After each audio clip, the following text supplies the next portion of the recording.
एक मुलाकात ऐसी शख्सियतों के साथ जिन्होंने दिया है अपने जीवन को एक नया मुकाम। रूबरू कराएंगे ऐसी कुछ हस्तियों के साथ एक खास शख्सियत के साथ मुलाकात। जयदेव पटेल के साथ नंबर 1 इंडिया न्यूज पर रात। नमस्कार दोस्तों, मैं जयदेव पटेल, आपका एक बार फिर स्वागत है एक खास शख्सियत के साथ मुलाकात प्रोग्राम में। आज हमारे साथ खास हमारा रिटायर्ड मेजर जनरल जी द्विवेदी। मेजर जनरल जी द्विवेदी, आपका बहुत बहुत स्वागत है आज के हमारे प्रोग्राम में। धन्यवाद जयदेव। सर, सबसे पहले आपको 75वें स्वतंत्रता दिवस की हार्दिक शुभकामनाएं। मेरी भी आप सबको और पूरे अपने देशवासियों को बहुत बहुत शुभकामनाएं। जी, मेजर जनरल जी द्विवेदी, आपसे मेरा पहला सवाल है कि दो दुश्मन देश 75 साल, और मेरे हिसाब से आजादी के 75 साल के बाद आप अमेरिका को देखते हैं तो बहरीन, सिंगापुर और इजराइल जितने बड़े बड़े मुल्क हैं उन सब ने बहुत कुछ सीखा है और बहुत स्टेबल कंडीशन में नहीं थे। उनके तरीके से अगर देखा जाए तो हम कहां पर हैं? अभी आप इसको कैसे देखते हैं और प्रधानमंत्री के स्टेटमेंट को कैसे एसेस करते हैं? देखो, पिछले 75 साल में भारत ने काफी उन्नति की है और काफी फैसला भी तय किया है, पर इसके साथ ही साथ हमें ये भी जायजा लेना है कि आगे क्या करें। और जिस तरह से हमारी प्रगति हुई है उससे तेज हो सकती थी, और इसी बात पर प्रधानमंत्री ने बताया है कि हमारी जो गति है उसमें थोड़ी और तेजी आनी है, तो इसलिए उन्होंने गति, इच्छा और इसका काफी उन्होंने आज इस पर जोर दिया है। तो मैं सोचता हूँ कि भारत को 3-4 जो जगह है या 3-4 ऐसे मुद्दे हैं जिन पर हमें खास तवज्जो देनी है। सबसे पहले तो है कि सुरक्षा बहुत ही जरूरी है, और आपको पता है कि जब से हमें स्वतंत्रता मिली है तो हम पाकिस्तान के साथ हमारे रिश्ते खराब हैं, क्योंकि उनकी आक्रामक नीति है और साथ ही साथ चाइना की भी नीति आक्रामक रही है। तो पहले हमें अपने आप को रक्षा के मामले में और उस क्षेत्र में हमें अपने आप को और भी दृढ़ बनाना होगा, और इसमें आत्मनिर्भरता की बहुत जरूरत है।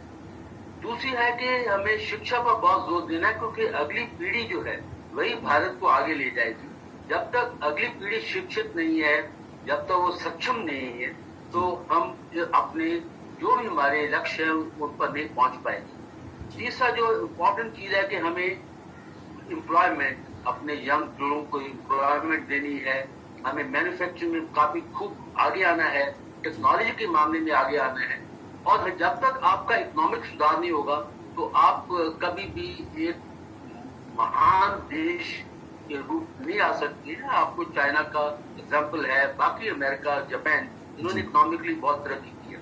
तो मैं संक्षिप्त में ये बोलूंगा कि हमें एक आगे 30 साल का एक अच्छा पॉलिसी बनानी चाहिए, ताकि जब 1947 में जब हम अपनी स्वर्ण गांठ बनाए तो हम एक महान देश उभर के आए, जिसके लिए हमें एक बहुत ही अच्छी लीडरशिप, अच्छी पॉलिसी और काफी अपने बीच में गठजोड़ होना पड़ेगा, और तभी हम अपने लक्ष्य को प्राप्त कर सकते हैं, तभी हम महान बन सकते हैं, और तभी हमारे हर एक देशवासी के सपने साकार हो सकते हैं। जी, मेजर जनरल जी द्विवेदी, सुरक्षा के क्षेत्र में हमारे सामने जो चुनौतियां हैं उसका बखूबी जिक्र किया प्रधानमंत्री नरेंद्र मोदी ने अपने संबोधन में।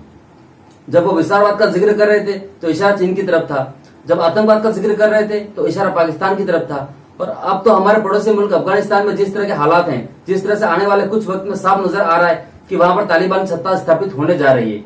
चुनौतियां कितनी बड़ी है और कैसे हम उनका डटकर सामना करें, वो एक विजन भी नजर आया कि आपको संबोधन में? देखो, उन्होंने सुरक्षा के ऊपर भी काफी प्रकाश डाला है, और आपको ये बताना चाहता हूँ कि आजकल सुरक्षा का मुद्दा जो है बहुत पेचीदा है।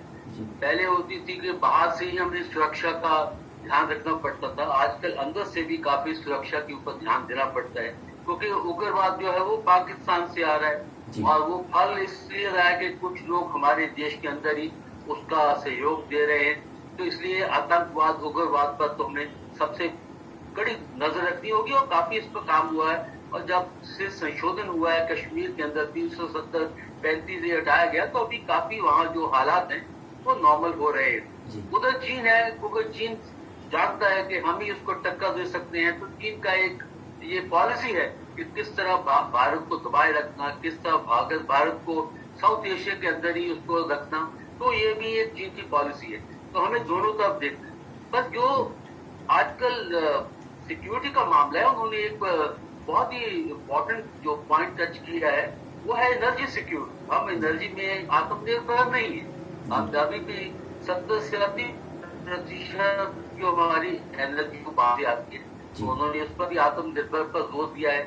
और साथ ही साथ में अपनी टेक्नोलॉजी पर भी अपने साइंस के ऊपर आत्मनिर्भर बनना है और हेल्थ के मामले में आत्मनिर्भर बनना है। ये सारी चुनौतियां हैं। और आपने अफगानिस्तान की बात की, अफगानिस्तान हमारा एक बहुत ही इम्पोर्टेंट पड़ोसी देश है, स्ट्रेटेजिकली बहुत इम्पोर्टेंट है। और जो हालात वहां बन रहे हैं, आप देखोगे कि ये हो गया है कि एक देश को अपनी सुरक्षा खुद करनी पड़ती है।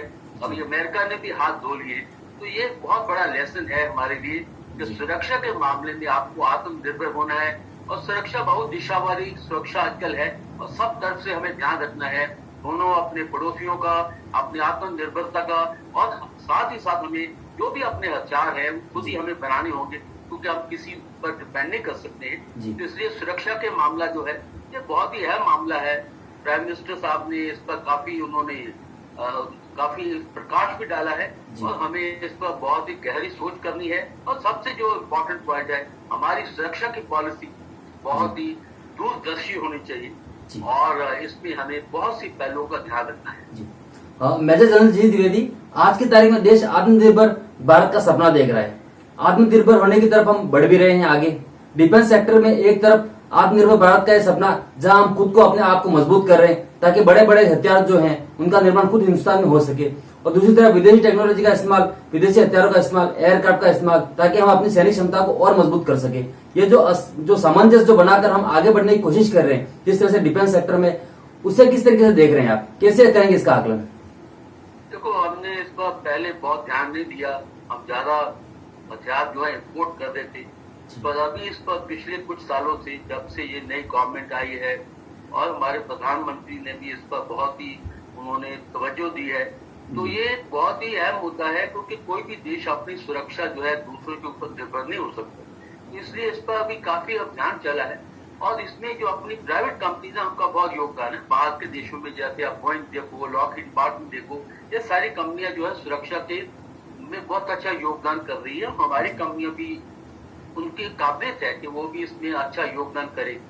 इसलिए इसको हमें एक नेशनल पॉलिसी के तौर पर लेना पड़ेगा, जिसमें टेक्नोलॉजी के इंस्टीट्यूट्स हैं जैसे IIT हैं, बहुत अच्छा योगदान दे सकती हैं। साथ ही साथ जो हमारे कॉर्पोरेट्स हैं उनको भी इसमें शामिल होना पड़ेगा, क्योंकि ये एक बहुत ही अहम मुद्दा है और जिसमें बहुत से प्लेयर्स जिनमें शामिल हो सकते हैं। और साथ ही साथ जो टेक्नोलॉजी बाहर से मिल सकती है वो भी हमें लेनी पड़ेगी, क्योंकि अभी हमें सिर्फ हथियारों का इम्पोर्ट ही नहीं करना है, हमें टेक्नोलॉजी भी साथ लेनी है। और मुझे विश्वास है कि अगर हम ठीक पॉलिसी पे चलेंगे तो अगले 10-15 साल में हम काफी आत्मनिर्भर हो सकते हैं। जी, मेजर जनरल जी द्विवेदी, आपसे मेरा आखिरी सवाल है कि क्या आने वाले वक्त में हिंदुस्तान में रहने वाले सभी लोग, हम सभी निवासी ये सपना देखें कि वो दिन जल्दी आएगा जब हिंदुस्तान में बनने वाली राइफल्स जो हैं वो हमारे सैनिकों के हाथ में दी जाएगी? क्योंकि अभी हमने देखा कि LAC पर जो हमारे जवान तैनात है वो अभी हाथ में AK-47 लिए नजर आते थे, अब उनको अमेरिकन एसोल्ट राइफल दे दी गई है जो कि 1 मिनट में 600 बुलेट्स दागने का मादा रखती है। तो क्या आने वाले वक्त में वो सपना हम हिंदुस्तान देखें? बिल्कुल देखने है कि सपने नहीं, ये एक असलियत है, क्योंकि जैसे मैंने बताया कि देश को अपने आप आत्मनिर्भर होना है और हमारे में काबिलियत है। यही है कि पहले हमने इस पर ज्यादा ध्यान नहीं दिया, अभी हम इस पर ध्यान दे रहे हैं और धीरे धीरे आप देखो कि जो नए हथियार हैं काफी मात्रा में यहाँ बनने शुरू हो जाएंगे। अभी हमने एयरक्राफ्ट कैरियर बनाया है, विक्रांत को भारत में बना है, टैंक्स भी भारत में बन रहे हैं, हमारा एयरक्राफ्ट LCA है वो भी भारत में बना है। तो जैसे मेरा उसमें 2 चीजों की बहुत जरूरत होती है। सबसे पहले जो भी इम्पोर्टेंट प्लेयर्स हैं, इंडस्ट्री है, टेक्नोलॉजी है, IITs है, उनको सबको एकजुट होकर काम करना पड़ेगा। और दूसरी हमारी पॉलिसी होनी चाहिए कि हम कम से कम बाहर देशों से इम्पोर्ट करेंगे, ज्यादा से ज्यादा अपना बनाएंगे। इसके लिए इकोसिस्टम बनाना पड़ेगा, इकोसिस्टम बनना बहुत जरूरी होता है और अगर इस पर हम पूरा ध्यान देंगे तो अगले कुछ सालों में हम काफी आत्मनिर्भर हो सकते हैं। जी, मैं जनरल जी आपने समय दिया उसके लिए आपका बहुत बहुत धन्यवाद। धन्यवाद, बहुत बहुत धन्यवाद आपको और आपके दर्शकों को। Thank you.